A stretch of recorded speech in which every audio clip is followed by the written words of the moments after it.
ऐशी ही आमची शेती बर, कोल्यांना पोसतोय समिंदर.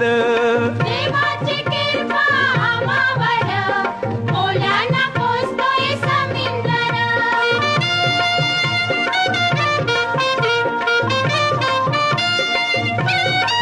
पोर कोल्याची ताटांशी घेतान टकरी,